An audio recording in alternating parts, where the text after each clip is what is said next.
রাজ্য জুড়ে বৃষ্টি নেই, উত্তরবঙ্গের জলসেচের অবস্থাও তথৈবচ। বৃষ্টিহীন কোচবিহারের মতো জেলাতেও এবার কৃষকেরা কার্যত খরার মুখোমুখি।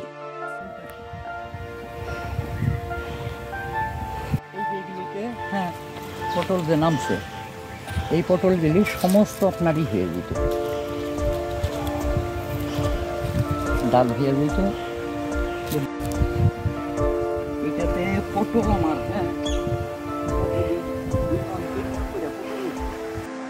বাংলাদেশে পশ্চিমবঙ্গে খরিফ মৌসুমে ভুট্টা চাষ করতে গেলে ফাল্গুন থেকে মধ্য চৈত্র অর্থাৎ ফেব্রুয়ারির মাঝামাঝি থেকে মার্চ মাস হলো বীজ বপনের উপযুক্ত সময়। এরপর দরকার জলসেচ আর মাঝে মধ্যে বৃষ্টি। তারপর ৭৫ থেকে ৮৫ দিনের মধ্যে কৃষক তুলবেন পরিপক্ক ভুট্টা। এই হলো সময়সীমা। তীব্র দাবদাহে সেই বৃষ্টিটাই এবার উধাও। সুতরাং বদলে গেছে সময়। ঠিক সময়ে বীজ বুনলেও ফসল মিলবে কিনা তাই নিয়ে চিন্তায় কৃষকেরা। একই অবস্থা লঙ্কা, পটল, পাটের ক্ষেত্রেও। পটল গাছের এই বছর চেহারা, মাটিতে রস নেই, বৃষ্টি নেই, যার জন্য পটলের পরিস্থিতি খুব খারাপ দেখতেছি। এখন সামনের দিনে যদি বৃষ্টি হয় একটু আশা করতে পারি, যেহেতু জাংলাটা আমরা সম্পূর্ণ কমপ্লিট করেছি এবং পটল গাছ উঠেছে, জাংলায় উঠেছে এবং ১-২টা ফলনও ধরেছে। এই সময়ে বৈশাখ মাসে গত বছর আমরা ৮০ কেজি, ৮৫ কেজি করে, ৯০ কেজি করে পটল উঠাইতাম এই সপ্তাহে ২ বার, বুধবার এবং শনিবার, মাঝখানে মঙ্গলবারও আমরা এই ফসলটা তুলতে পারতাম। কিন্তু সেই জায়গায় এখনও আমরা বউনি করতে পারছি না। গাছে যদিও ১-২টা ফল নেমে থাকে, তবে রসের অভাবে ফলটা নষ্ট হয়ে যাচ্ছে এবং গাছ হলদা কালার হয়ে আসছে। পাট নিড়াতে জল বেশি লাগে। বর্ষার ঠিক আগে শুকিয়ে আসা ডোবা, নদী, খালের জলে পাট ডুবিয়ে রাখতে হয়। বর্ষা আসার ঢের আগেই শুকিয়ে গেছে ছোট নদী, খাল, পুকুর ও ডোবাগুলি। পাটও শুকিয়েছে মাটি। পাট, ভুট্টার পর লঙ্কা, পটলেও এবার ক্ষতির মুখোমুখি কোচবিহারের কৃষক পরিবারগুলি।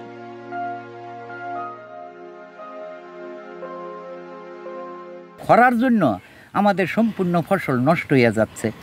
এখন নদীর থেকে যেটা মেশিনে জল দিচ্ছি, সেই জল কোনো কাজে লাগছে না, যার জন্য আমাদের এই বর্ষালি ফসলের মধ্যে আমরা দেখতে পারছি যে মাঘ ফাল্গুন মাসে, চৈত্র মাসে যেই ফসলটা আমরা করতাম ওইটা খরার ফসল, কিন্তু এখন দেখি সেই মাঘ ফাল্গুন মাস থেকে চৈত্র, এই বৈশাখ জ্যৈষ্ঠী মাস সেই খরাজান চলছে।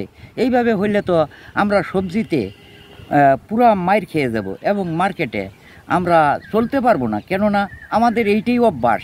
আমরা দীর্ঘদিন এই পটল, বেগুন, মরিচ, আলু, কফি এইসব করে আমাদের জীবন নির্বাহ করা হয়।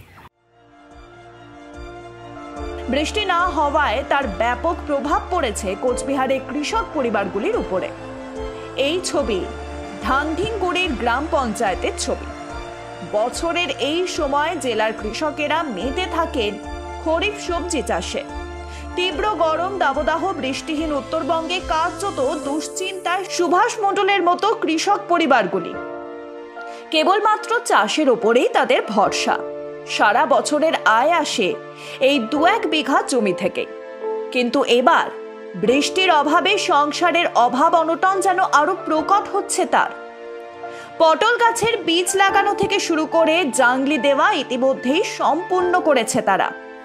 তবে বৃষ্টির অভাবে গাছগুলো হলুদ হয়ে যাচ্ছে।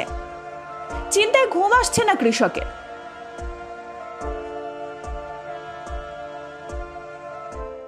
তবে আশাবাদী, আকাশ অনেক মেঘ করে কিন্তু বৃষ্টি হচ্ছে না। তাও আমরা আশা করি যে এখনো যদি বৃষ্টি হয় তাহলে আমরা সেটুক এই ঘাটতিটা পূরণ করে নিতে পারবো, এইটাই আশাবাদী। তবু কথায় বলে না, আশায় বাঁচে চাষা। উত্তরবঙ্গের কৃষকদের এখন সেই অবস্থা। এখনো আশায় বুক বেঁধে রয়েছেন তারা। বিশ্বাস বৃষ্টি আসবে, আবার সবকিছু ঠিক হয়ে যাবে। ব্যুরো রিপোর্ট, মাধ্যম। আজ আমার মতন অনেক পরিবারের মাথায় ছাদ রয়েছে, আর আগে আমাদের কপালে জুটতো ছাদ থেকে জল পড়া, তাপের ঝলকানি, আর তার সাথে সম্পূর্ণ বিনামূল্যে পাচ্ছেন গ্যাসের কানেকশন, পানীয় জল, বিদ্যুৎ, রেশন, শৌচালয়। আর এত কিছুর পরও মোদিজি বলছেন এটা নাকি একটা ট্রেলার মাত্র। দারিদ্রতা থেকে মুক্তি, এটাই হলো মোদির গ্যারেন্টি। তাই আমরা এবার ঠিক করেছি আরো একবার মোদি সরকার। আর এটা আমাদের গ্যারেন্টি। পদ্মফুল চিহ্নে ভোট দিন, বিজেপিকে জয়ী করুন।